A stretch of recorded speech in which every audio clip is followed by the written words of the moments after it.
আমার হাতের যে কলমটি দেখতে পাচ্ছেন এই কলমটি কিন্তু কোনো সাধারণ কলম না।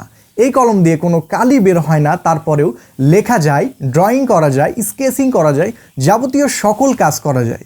কিন্তু কিভাবে সম্ভব? হ্যাঁ সম্ভব, আর তা হচ্ছে এই নোটপ্যাডটির দ্বারা। এটা একটি 8.5 ইঞ্চেসের রাইটিং এলসিডি প্যানেলের নোটপ্যাড, যা আমি বিগত 2 থেকে 3 দিন আগে পারচেস করেছি দারাজ থেকে। তাও শুনলে অবাক হবেন, মাত্র 169 টাকাতে।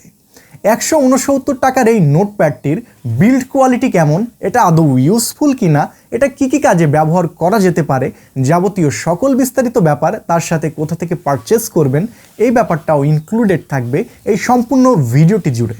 তো চলুন শুরুতেই এর বিল্ড কোয়ালিটি বা বিল্ড ম্যাটেরিয়াল সম্পর্কে জেনে নেওয়া যাক। সম্পূর্ণ নোটপ্যাডটির ওভারঅল সাইজ হচ্ছে 8.5 ইঞ্চেস। এর ডিসপ্লে পোর্শনটা বাদ দিয়ে বাকি যেই অংশটুকু রয়েছে তা হচ্ছে পলিকার্বনেট বা প্লাস্টিকের বিল্ড, অ্যান্ড এর টেক্সচারটা হচ্ছে ম্যাট ফিনিশ টেক্সচারের। ডিসপ্লের বাহিরে বাম দিকে চোখ সরালেই দেখতে পাবেন একটি পেন রাখার স্পেস, যেখানে আপনার এই চ্যাপ্টা পেনটাকে খুব সহজেই অ্যাটাচ করে রাখতে পারবেন, যা খুবই কাজের।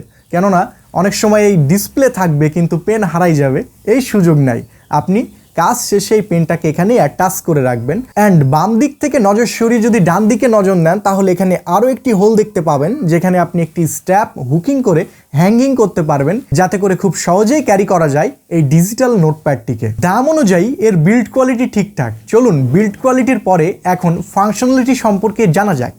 ফাংশনালিটির কথা যদি শুরুতেই বলি, তাহলে এখানে যে বাটনটি রয়েছে ডিলিট কি, এই ডিলিট কির মাধ্যমে আপনি কিন্তু চাইলেই সকল যাবতীয় লেখালেখি বা আঁকাআঁকি এক নিমিষেই ডিলিট করতে পারবেন। ডিলিটের ব্যাপারটাকে কিভাবে আরও বেশি ইউজফুল করা যায় সেই চিন্তা থেকে তারা এই ডিলিট কি এর ঠিক অপোজিশনে একটা দিয়েছে মাল্টি ফাংশনাল কি, যেখানে আনলক এবং লক নামের দুইটি অপশন পাবেন।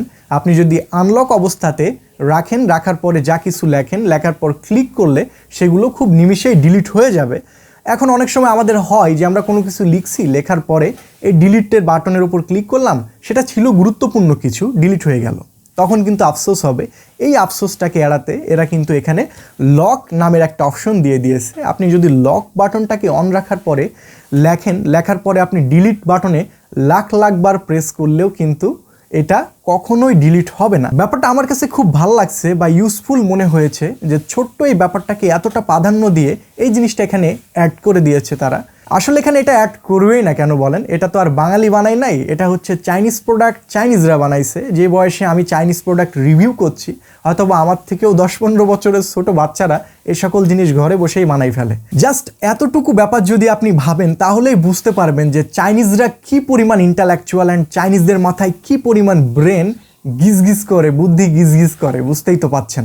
এই জিনিসটা ডিজিটাল নোটপ্যাড, আর এই ডিজিটাল নোটপ্যাড হওয়ার সত্ত্বেও এখানে কিন্তু কোনো মাদারবোর্ড বা কোনো রকমের ডায়োড কোনো কিছু ইউজ করা নাই, যাতে করে এর থেকে কোনো রেডিয়েশন বিচ্ছুরিত হয়ে বাচ্চাদের কোনো ক্ষতি হয়, এ জাতীয় কিন্তু কোনো আশঙ্কা এখানে নেই।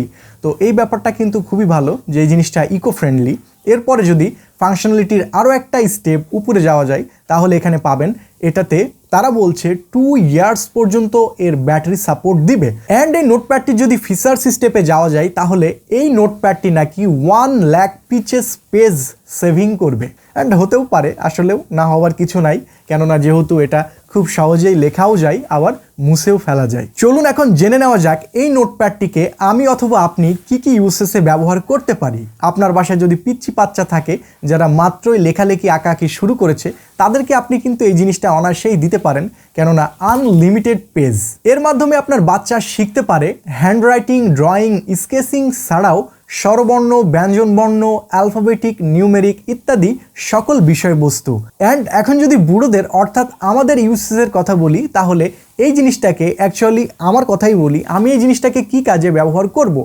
অনেকেই হয়তো বা খেয়াল করছেন যে এর মধ্যে অনেক কিছু লেখালেখি করা, এটা আসলে এই ভিডিওটার স্ক্রিপ্টিং। তো সেক্ষেত্রে নোট করার ক্ষেত্রে কিন্তু আমার খুবই জিনিসটা কাজে লাগছে। বিগত 2 থেকে 3 দিন আমি ব্যবহার করছি, যদিও প্রথম ভিডিও এটাই। অ্যান্ড এই ভিডিওটি মেক করা শেষে আমার এই নোটপ্যাডটি দ্বারাই কিন্তু আমি খুব সহজেই এই ভিডিওটির জন্য থাম্বনেলের ডিজাইন তৈরি করতে পারবো। পরবর্তীতে আমি ফটোশপ অথবা পিক্সেল ল্যাব দ্বারা কিন্তু খুব সহজেই থাম্বনেল তৈরি করতে পারবো। অ্যান্ড প্রাথমিক পর্যায়ে ধারণাটা কিন্তু আমি নোটপ্যাডের মাধ্যমেই করব। তো এটা আমার ইউসেস কেস। যদি কথা বলি নোটপ্যাডটি বেনিফিটেড কিনা, তাহলে অবশ্যই বলবো মাত্র 150 টাকায় এই জিনিসটা আসলে ওর্থ ইট। কেননা আমার যে সকল কাজে ব্যবহার হচ্ছে তাতে করে আমার পয়সা উসুল, কেননা এই জিনিসটা আমি ইউজ করে মজা পাচ্ছি, কেননা এর ডিসপ্লের স্মুথনেস, এর লেখাগুলো খুবই সুন্দর, ভিজিবল, শার্প ছিল। অ্যান্ড এত কম টাকায় হালকা লাইট ওয়েট একটা নোটপ্যাড পাবো আমি আসলেও আশা করিনি। তো আমার দিক থেকে এই জিনিসটা আসলে ওর্দিটি মনে হয়েছে। এখন আপনার কাছে কেমন মনে হবে বা আপনি এর থেকে কেমন এক্সপিরিয়েন্স পাবেন, এই ব্যাপারটা আসলে টোটালি আপনার উপরেই ডিপেন্ড করছে। ডেসক্রিপশন অথবা কমেন্ট বক্সের কোথাও একটা দারাজ থেকে এই পণ্যটি পারচেস করার লিঙ্ক আমি ইনক্লুড করে দেব, চাইলে আপনারা এখান থেকে কিনতে পারেন। আপনি নিজে না কিনলেও চাইলে অন্যজনের উপকার তো করতেই পারেন। যাদের এই জিনিসটা প্রয়োজন তাদেরকে এই ভিডিওটি শেয়ার করে দেওয়ার মাধ্যমে পরবর্তীতে কোন গ্যাজেট বা কোন স্মার্টফোনের রিভিউ রিলেটেড ভিডিও দেখতে চান চাইলে কমেন্টেও জানাতে পারেন। ভালো থাকবেন, সুস্থ থাকবেন, আল্লাহ হাফেজ।